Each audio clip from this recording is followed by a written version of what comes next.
Hey, what's up, guys? Welcome to Awesemo.com, DraftKings lineup building show presented by Jock Market. We'll build 3 GPP lineups for use in a Millie Maker or similar contest this week. So we'll start off with the chalk stack. Josh Allen. I mean, he's always a fantastic option, and he's getting a couple of those guys back this week with Beasley and Davis off the COVID list. And Atlanta passes a lot, so this could become a shootout if Atlanta is able to overperform a little bit. And if we pick Josh Allen, I think we want to have some combination of Sanders, Beasley, Diggs, and Knox, or you could consider Singletary. So of these options, it looks like Beasley's priced pretty well. Sanders is priced pretty well. I want Diggs plus one of those two guys. Sanders is questionable this week, so I'll just slide in Beasley for the moment. Sanders misses, that'll be a bonus to Beasley and Gabriel Davis. And then running it back, I think Kyle Pitts is kind of interesting. Hayden Hurst just went on the COVID list for Atlanta, so I mean, I don't know if that can help Pitts a ton, but he's not out there running routes on 100% of plays usually, so that could be up a tiny bit. And he's super low owned, so I like that. At running back, I think Michael Carter is a good value play this week. Tevin Coleman is out, and that means Carter is going to probably get the red zone carries where they've been using Coleman a little bit in that position. All right, and then these all are quite chalky except for Pitts, so throwing in a contrarian play makes sense.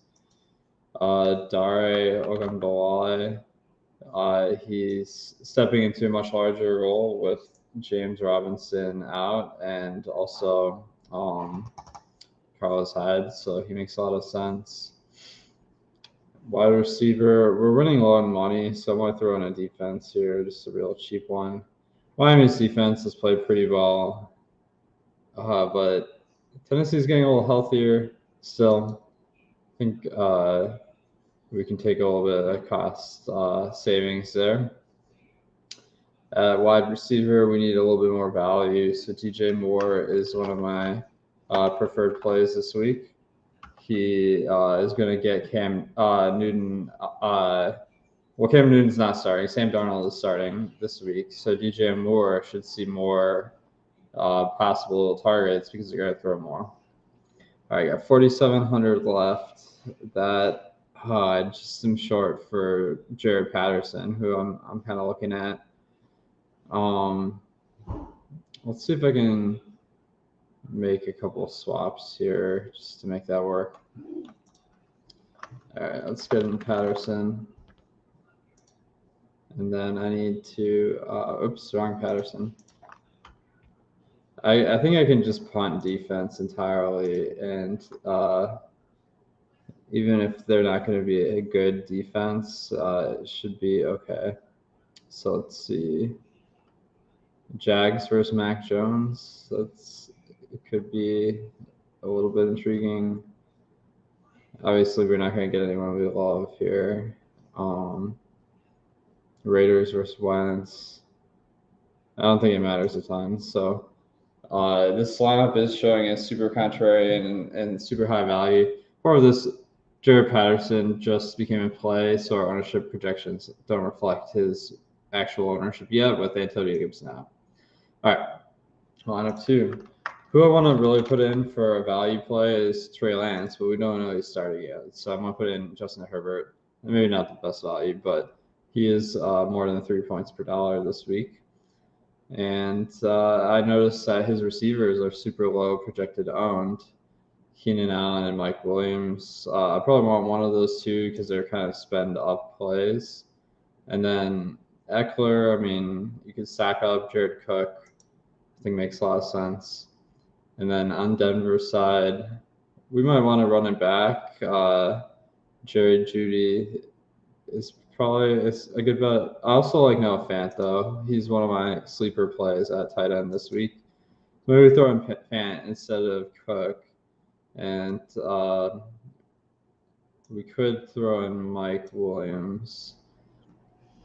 I think that Still a lot of money on the stack, but we can roll with that. There's a lot of good value. Sony Michel is almost a lock button play this week because you have Darrell Henderson and Ham Akers out this week, so he's going to get a monster workload. And then we need some more value. So Michael Carter, again, I think is solid. The matchup versus the Bucs is tough, but he can get there receiving the ball too. Then at wide receiver, let's go with Jacoby Myers. He's really good when the Patriots pass. That's the only question is, are they going to pass enough to get him there? So he's more in the sleeper category this week, but pretty good value. I will mention you can get these guys on Jock Market. It's kind of like a different way to invest your money in these players. It's more like the stock market, and you kind of get them at IPO prices. We have projections for how much you should pick these guys up for to get a profit, because at the end of the night, you get points based, or you get dollars based on how high they rank in the fantasy scoring that day. So Jacoby Myers happens to be the highest scoring player. He'll get a $25 payout. Not the most likely, but not impossible. And then you get paid out for each spot a little bit less.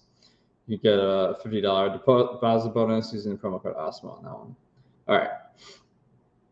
Let's put in a chalkier defense because we have a pretty contrarian lineup now. Bears versus a combination of Jake Fromm and Mike Glennon. That's hard to get away from. And then Antonio Brown, he's one of the best plays this week for sure. If he plays, he did tweak his ankle, so it's not a guarantee. Keep an eye on his status. All right. So this one, more contrarian than 50 to 60% of the lineups and projected higher than 90%. So that's a huge success. A better projection than my first lineup. And I have a pretty solid stack. I like that one. All right, let's go with Russ Wilson as our contrarian stack. He's Seattle's performance has been super fluky, but they have a nice matchup versus the Lions where they have a 25-point projection almost. And then Lockett and Metcalf are both awesome players. So this is really like Lockett plus Metcalf equals Wilson for me. They both had good performances this year. Never in the same week yet, but that could change. It only takes one. DeAndre Swift is back this week, and I think that he makes a nice run back because he can get it done receiving the ball. All right. I'm having trouble getting into these high-priced guys like Cooper Kupp, but that's not a huge problem. Let's see if we can spend up for either Taylor or Kupp in this lineup. So we'll have to get some value. Jarrett Patterson makes a nice value play at running back. At receiver, since we did go contrarian, we can go pretty chalky with the rest of our lineup. Go Antonio Brown, DJ Moore. I'm looking at maybe Braxton Berrios again if Jamison Crowder is out this week, but we don't know that for sure yet. And then Giants defense versus the Bears. Don't know who's starting for the Bears quite yet, but that should be a very solid option. It looks like I might have to get a really cheap tight end in here. I don't really want to pick Komet versus the defense I just selected. So CJ Uzoma is a reasonable option. They should have to pass a lot. I'm a little bit short on the top end players, but that's okay. I'll just throw in Diggs because he's 7,900. All right. Very contrarian, good value. Not quite as good as this last time, but hopefully this gives you guys some ideas. Make sure to check out our sponsor, Jock Market. It's the stock market for players, and you can kind of like make a lot of moves like after the game start. Sell the guys who start off hot, or maybe you see a guy that is benefiting and maybe under the radar. So a lot of fun. Promo code Awesemo. And guys, good luck this week. Let me know in the comments what you think the best plays are this week. And if you could hit the like button on the way out, much appreciated.